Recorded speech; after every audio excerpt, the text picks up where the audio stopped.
El Tantra es una enseñanza en realidad, una enseñanza que se puede, digamos, ampliar dentro de la religión, ¿no? Porque en las religiones tántricas existen varios caminos, ¿no? El método shivaísta, shaktista, y también lo dividen como tantra de la mano izquierda, tantra de la mano derecha. ¿Qué quiere decir esto, no? Que el tantra de la mano derecha es un tantra que no lleva prácticas sexuales, ¿no? Que son célibes. Y el tantra de la mano izquierda sí lleva prácticas sexuales, ¿no? Entonces, el más popular, digamos así, que se ha extendido en Occidente es el tantra de la mano izquierda, es decir, el tantra que lleva prácticas sexuales. Entonces, y dentro de este tantra de la mano izquierda, ¿no? Que lleva prácticas sexuales, está la práctica del Maituna, ¿no? Que les voy a explicar dentro de un momento. Entonces, ¿el tantra qué cosa es? El tantra es una enseñanza, es un método, ¿no? Que algunas personas lo practican como una religión, adoran dioses, etc. Pero también en el budismo existe el budismo tántrico, ¿no? Que es un método que es compatible con muchas enseñanzas del budismo. Por eso es que digamos que se integró, se fusionó. Sin embargo, por fines didácticos, prefiero yo separar, ¿no? La enseñanza del budismo y la enseñanza del tantra, para que mis estudiantes no se confundan, no se confundan. Entonces, el budismo prefiero enseñarlo en su forma, digamos, netamente enseñanzas para el despertar, y el tantra enseñarlo aparte. Y el tantra que yo enseño está más dirigido con el tantra de la mano izquierda, ¿no? Que es las prácticas que pueden conllevar ejercicios que pueden conllevar prácticas sexuales, ¿no? Para que se puedan aplicar las personas que tengan pareja. Entonces, el tantra es el camino de la transformación, ¿no? Transforma el veneno en medicina, ¿no? Lo dañino en beneficioso, a eso se refiere, ¿no? Entonces, comprender esto es muy importante, sobre todo por el concepto budista de la vacuidad. ¿Qué significa esto? Que la vacuidad budista es digamos el concepto que explica que es la carencia de significados autoexistentes de todas las cosas que podemos percibir a través de nuestros sentidos. Es decir, ¿no? Por ejemplo, todo lo que podemos percibir no existe por sí mismo, sino que al contrario, todo está conformado por otras cosas.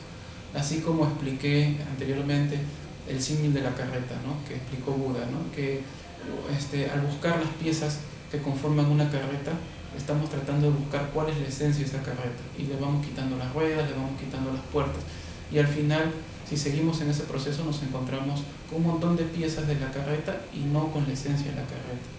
Igual, todo existe por conformación, por conglomeración de aspectos, ¿no? Entonces, no existe una esencia en sí en todas las cosas.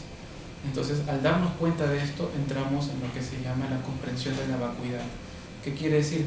Que todo es vacío en sí mismo. O sea, todas las cosas no tienen una esencia en sí, sino que todas las cosas están enganchadas unas con otras, entramadas unas con otras. Entonces, la única esencia que se podría decir que de verdad existe es la esencia de la budeidad, la iluminación. Esa es la única esencia, la esencia iluminada. Eso es lo que se podría decir que es la esencia de todo, del todo, de todas las cosas, de las personas, de los animales, de las plantas, etc.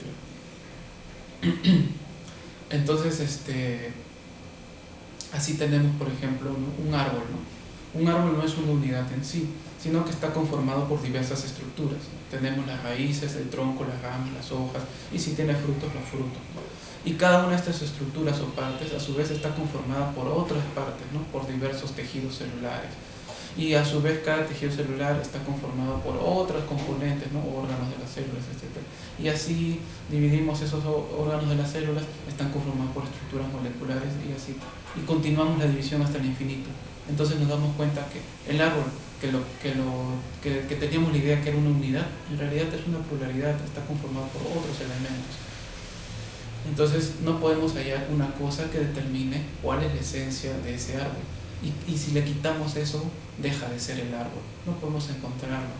Entonces nos damos cuenta de que no existe una esencia aparente que lo caracterice en sí. Entonces comprendemos, ¿no? Comprendemos que todo está conformado por infinitas cosas. y que estas cosas están interconectadas a su vez en una infinita red kármica, ¿no? Una infinita red de relaciones, ¿no? Todo está relacionado con todo, todos estamos relacionados entre sí. Basta que yo perciba una persona, que la vea, para que ya haya un vínculo kármico entre esa persona y yo. Basta que tú veas a una planta, a un animalito, y ya hay un vínculo kármico con ese ser. O sea, para que tú hayas nacido en condiciones en que puedas percibir a esos seres, a ese árbol, a ese animalito, a esa persona, etc., ¿no? Es porque hay un karma que los integra, que los une, que los interconecta. Entonces, el ser humano está ligado con el planeta, está interconectado con el planeta. Por lo tanto, es lógico que deba tratar bien al planeta, ¿no? Bueno, este es un tema ya de ecología. Entonces, todo está interconectado a través de una red de relaciones, una red kármica. Entonces, es por eso importante comprender cómo es la vacuidad, ¿no? Que nada existe por sí mismo, sino que todo está relacionado. Bueno, la práctica más famosa en el Tantra, ¿no? El Tantra en la mano izquierda, sobre todo acá en Occidente, es el Maituna. ¿Y qué significa Maituna, ¿no? ¿Qué cosa es Maituna, ¿no? Es para decirlo en pocas palabras, es el acto sexual, pero realizado desde una profunda actitud espiritual. Esto es muy importante. No es el acto sexual, digamos, común y corriente, sino es un acto sexual espiritualizado, ¿no? Visto desde una perspectiva como un ejercicio espiritual, ¿no? Viendo a la pareja como una encarnación de una deidad, ¿no? Como un ser puro, como un ser que nos ayuda a través de esta práctica. Y nuestra pareja, si también está practicando el Maituna con nosotros, entra también en ese estado de conciencia. Entonces, mucho se ha dicho sobre el Maituna, ¿no? Desde cosas muy fantasiosas, ¿no? Como es la capacidad a través de alcanzar, a través de la práctica del Maituna, de alcanzar poderes psíquicos, de desarrollar capacidades ilimitadas, desarrollar la completa iluminación, hasta se ha dicho que puede servir para curar y sanar diversas enfermedades, lo cual es cierto, pero hasta cierto punto, ¿no? No debamos caer en fantasías, ¿no? Porque esta enseñanza para el despertar justamente busca cortar con ilusiones, con fantasías. Entonces, lo que es verificable en esta práctica del Maituna, solamente cuando se realiza correctamente, es la liberación de aferramientos, ¿no? Y liberación de aferramientos relacionados con el sexo. O sea, es decir, que cuando se hace la práctica del Maituna continuamente, pero con una correcta actitud mental, con un correcto estado mental, libre de conceptos equivocados, libre de aferramientos, entonces uno puede realizar y comprender la verdadera naturaleza del sexo en sí mismo. ¿Y qué significa esto? Significa entender realmente cuál es la naturaleza del sexo. Porque cuando uno comprende las cosas en su verdadera profundidad, realmente ahí se da cuenta cómo son, cómo funcionan, cómo operan, cuán esclavizado uno está de esas cosas. Entonces ahí solamente ahí es posible liberarse de esas cosas. Entonces el Maituna es una práctica para liberarse de la dependencia del sexo, de la esclavitud hacia el sexo. Es para ello.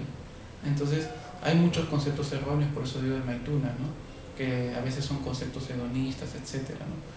Comprender la naturaleza del sexo nos permite liberarnos del fuerte aferramiento que ejerce en la persona la libido.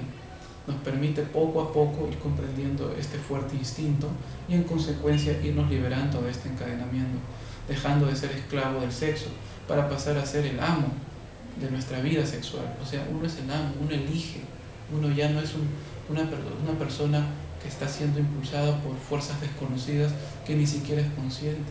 Ya uno se vuelve el amo de sus instintos, de sus deseos, ya los canaliza, ya decide, ya los administra, ya sabe si desea o no desea obedecerlos, si desea obedecerlos, en qué forma, en qué circunstancias.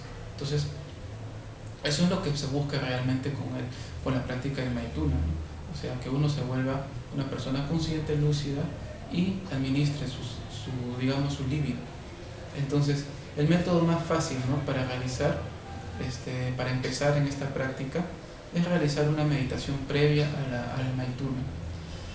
¿Y en qué consiste esta meditación, no? Uno busca reflexionar profundamente sobre la razón o conjunto de razones que a uno le impulsan a tener sexo, ¿no? Identificando cuáles son nuestros verdaderos deseos, encontrar el porqué de tener sexo, o sea, ¿por qué? ¿Por qué desea uno tener sexo? ¿Qué es lo que uno busca? Y uno se dará cuenta que entre los hombres y entre las mujeres generalmente hay una gran diferencia, ¿no? Los hombres tienen unas inquietudes, unos anhelos, unos deseos que lo impulsan a tener sexo, y las mujeres tienen otros posiblemente muy diferentes, ¿no? Entonces es importante eso, ¿no? Inclusive que entre la pareja conversen sobre eso, para poder entenderse uno al otro mejor, ¿no? Y obviamente su vida sexual sea más favorable, ¿no? Entonces, después de reflexionar profundamente en ello, debemos anotar estas razones, inclusive anotarlas en una hoja de papel. Obviamente esta hoja de papel es algo secreto.